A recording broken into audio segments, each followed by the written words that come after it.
Urshanabi said to him, Gilgamesh, your own hands have prevented you from crossing the ocean. When you destroyed the tackle of the boat, you destroyed its safety. Then the two of them talked it over, and Gilgamesh said, Why are you so angry with me, Urshanabi? For you yourself cross the sea by day and night. At all seasons you cross it. Gilgamesh, those things you destroyed, their property is to carry me over the water, to prevent the waters of death from touching me. It was for this reason that I preserved them. But you have destroyed them, and there are no snakes with them. But now go into the forest, Gilgamesh, with your axe, cut poles 120, cut them 60 cubits long, paint them with bitumen, set on them furrows, and bring them back. When Gilgamesh heard this, he went into the forest. He cut poles 120. He cut them 60 cubits long. He painted them with bitumen. He set on them furrows, and he brought them to Urshanabi. Then they boarded the boat, Gilgamesh and Urshanabi together, launching it out on the waves of ocean. For 3 days they ran on as it were a journey of a month and 15 days. And at last Urshanabi brought the boat to the waters of death. Then Urshanabi said to Gilgamesh, Press on, take a pole and thrust it in, but do not let your hands touch the water. Gilgamesh took a second pole, take a third, take a fourth pole. Now Gilgamesh, take a fifth, take a sixth, take a seventh. Gilgamesh, take an eighth, and ninth, and 10th pole. Gilgamesh, take an 11th, take a 12th pole.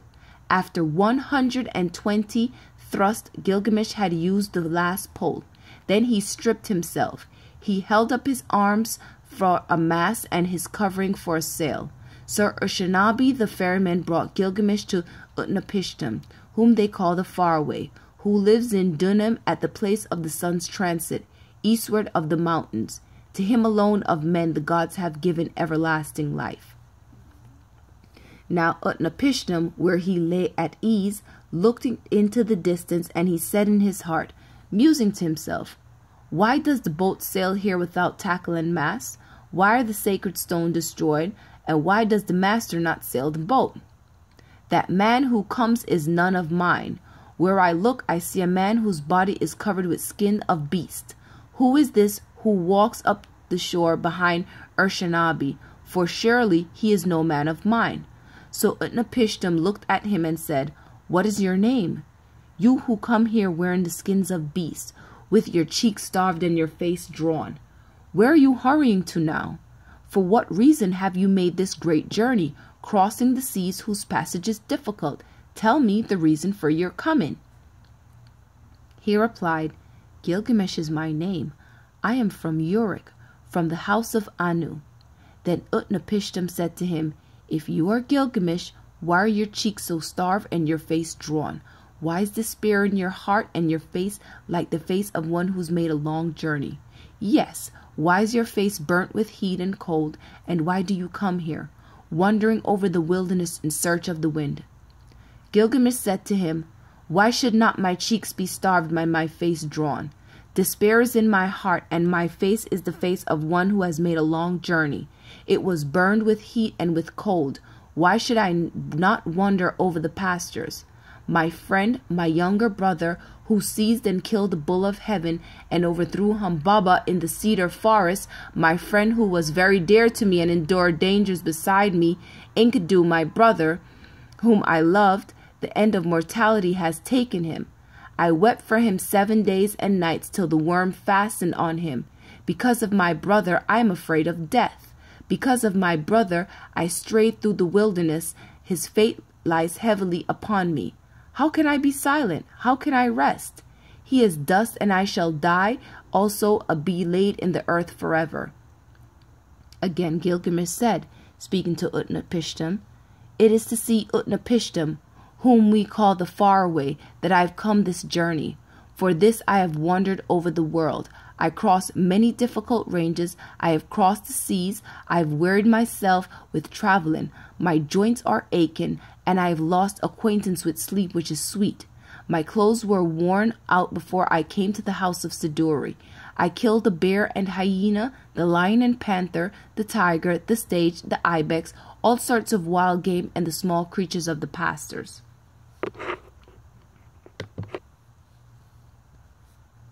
I ate their flesh and I wore their skin. And that was how I came to the gate of the young woman, the maker of wine, who barred her gate of pitch and bitten against me. But from her I had news of the journey.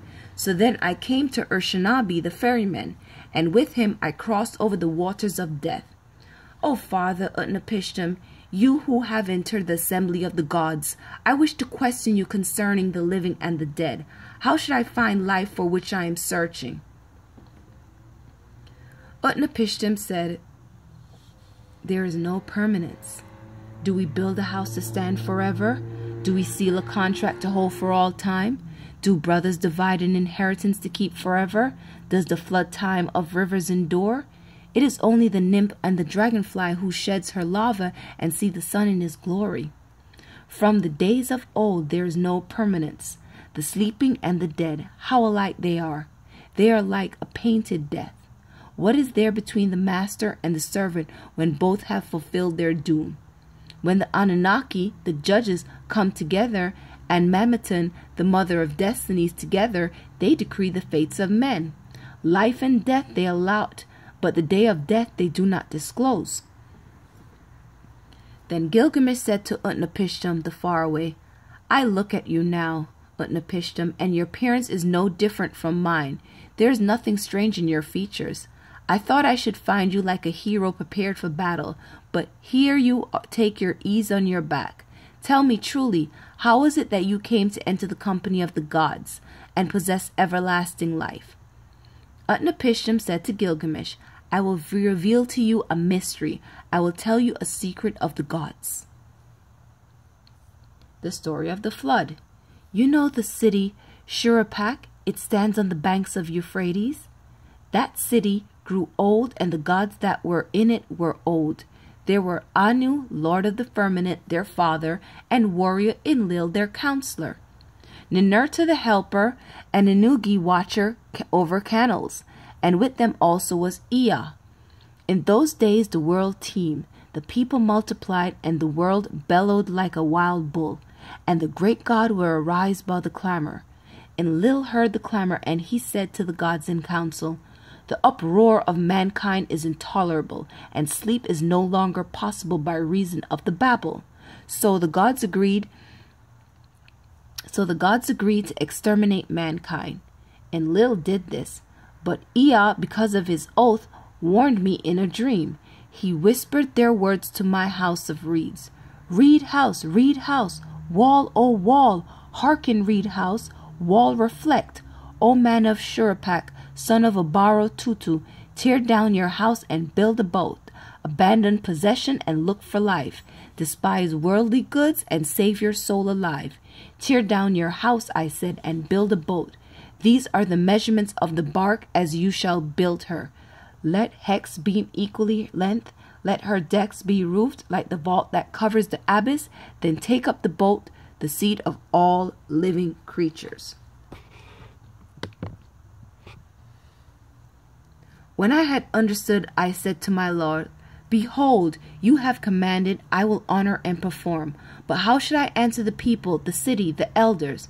Then Ea opened his mouth and said to me, his servant, Tell them this. I have learnt that Enlil is wrathful against me. I dare no longer walk in his land nor live in his city. I will go down to the gulf to dwell with Ea my Lord. But on you he will rain down abundance, rare fish and shy wildfowl, a rich harvest tide. In the evening the rider of the storm will bring you wheat in torrents. In the first light of dawn, all my household gathered round me. The children bought pitch and the men whatever was necessary. On the 5th day I laid the keel and the ribs. Then I made fast the planking. The ground space was 1 acre. Each side of the deck measured 120 cubits, making a square. I built 6 decks below, 7 in all. I divided them into 9 sections with bulkheads between. I drove in wedges where needed. I saw in the punt poles and laid in supplies. The carriers brought oil in baskets. I poured pitch into the furnace, and asphalt and oil. More oil was consumed in Calkin, and more again the master of the people. And every day I killed sheep. I gave the shipwrights wine to drink as though it were river water, raw wine and red wine and oil and white wine. There was feasting, there is at the time of the New Year's festival.